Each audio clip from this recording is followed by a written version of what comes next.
Imagine that you are born in a poor family where there is nothing. There is no even food and drink. At the age of 14, you have to leave studies and have to work.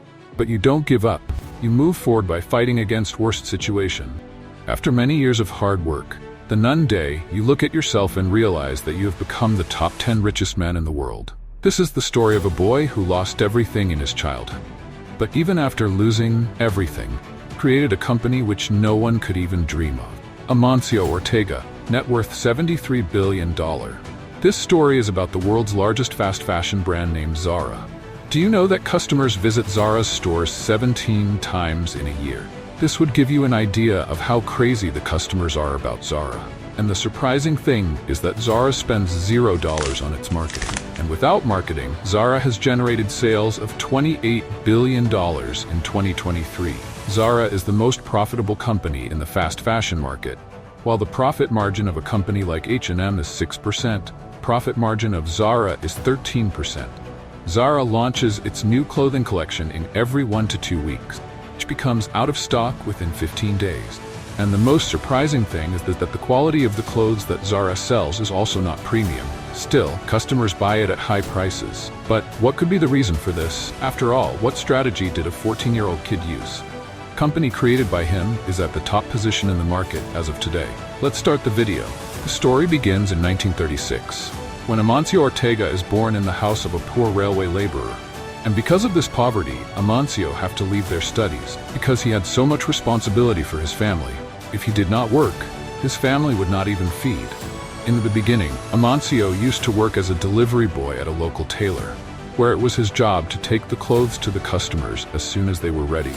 But here he works so hard that he is soon promoted to the post of assistant. Then, many years later, in 1960, Amancio reached a shop manager post. He notices that many customers come to his store. They want to wearing premium quality clothes, but they can't afford. Very few of them could afford premium clothes. Then Amancio does research on expensive clothes brand. In research, they found out that the quality of clothes of these premium brands is not even that good. People buy it because it acts as a status symbol. That's why these premium brands used to charge huge amounts for their clothes. And after all this, a business idea comes to Amancio's mind. Why don't I also make similar clothes available to people at a reasonable price? And due to this, which customers are spending more amount on premium brands, they will all shift on my brand. And for that, he goes to Barcelona, a little distance from Spain. And from there, he buy cheap fabric. After which, they design clothes using the cardboard pattern. And as soon as the decision to sell these clothes came, they used to sell clothes to local shops by telling this is premium clothes. Then gradually their clothing business started growing. In 1963, he opened a factory named Confectioneries Goa. And the clothes that were made in their factory in the starting time, they were sold by the name Zorba, and not by the name Zara. Zorba's name was taken from a movie which was released in 1964. The name of the movie was Zorba the Greek. There was also a bear bar named Zorba near where his clothes factory was. Because of this, people started linking his company to the bear bar. Here, the reputation of his company was getting spoiled. So that's why they changed his company name to Zara. Now for about 12 years, he made sham-type clothes. But in 1975, Amancio Ortega and his wife, Rosalía Mera, together opened their first store. And from here, Zara entered the retail business from manufacturing business. After this, in 10 years, Zara opens 9 big stores in Spain. Gradually, people started considering Zara as a good clothing brand in Spain, after which he started expanding Zara to other countries. Then in 1985, Amancio opened a holding company named Inditex. And in today's time, this company owned many brands like Pull & Bear, Osho, Zara, Bershka, Stradivarius. By 1989, more than 100 Zara stores had opened in Spain. And in 1990, Zara also entered Spain's neighboring countries like France and Portugal. After which they went to America, Mexico, Europe, and all these countries. And in 2010, Zara finally entered Asian continent. And today, if you see, Zara alone makes 66% of its parent company Inditex's revenue. But the question is, how did all this happen in such a short period of time? What did Zara do that other brands couldn't? The answer to this is hidden in Zara's business model canvas. Now let's understand in details how this whole thing works. If I explain in a very simple way, Zara's business model canvas is mainly based on these three pillars. The first pillar is fast fashion. Now, fast fashion means that as soon as a new trend comes, make decisions according to it. Make a lot of design very quickly. Even if you have to compromise a little in quality, make it as soon as possible, and your product should reach the customer's hand first. Today, the whole world considers Zara to be the father of the fast fashion industry. This is because Zara is the company that gave birth to the concept of fast fashion. Until date, no company has been able to defeat Zara in this game. Today, from Zara's product design to reaching the customer's hands in the store, this whole thing takes only a week. But the other companies in the industry take 6 months to do this. But what difference does it make? So look where Zara uses this model and delivers more than 15,000 designs in a year. Another company only make 3,000 to 5,000 design in a year.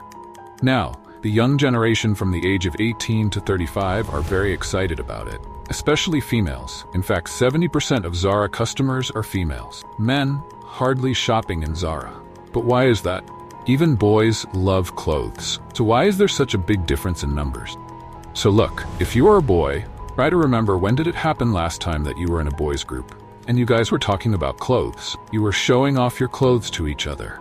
I know myself, so I have never seen this happen to me. But in the case of a girls group, you will often see that they talk a lot about clothes. In fact, it's very rare that a girls group doesn't talk about clothes. Do you know why? The answer to this is instrument of status. Whenever people go to Zara's store, they get new and different designs. The speciality here is that the designs that people see have only been in the market for a short time period.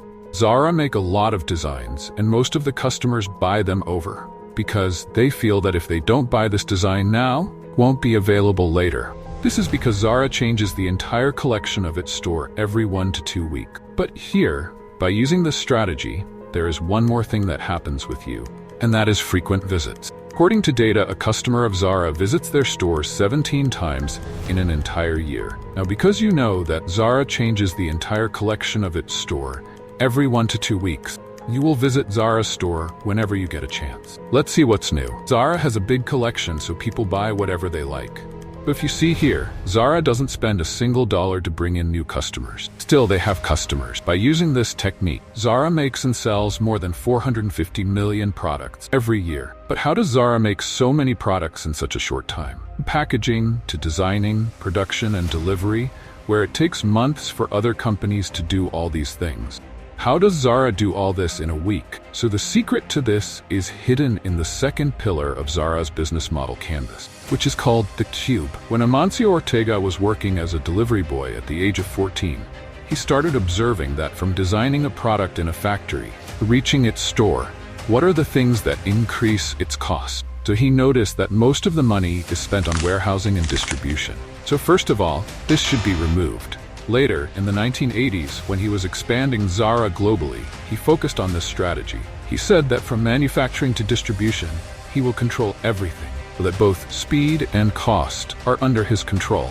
Now, the base of Zara's distribution system is the Cube, which is a highly automated distribution center spread over 5 million square feet. This is in the city of Amancio in Spain, where Zara's headquarters are also located. The Cube is in a way Zara's big brain, from where all the operations of Zara worldwide are run. But there is a catch here. Like other companies, Zara's production doesn't start in factory.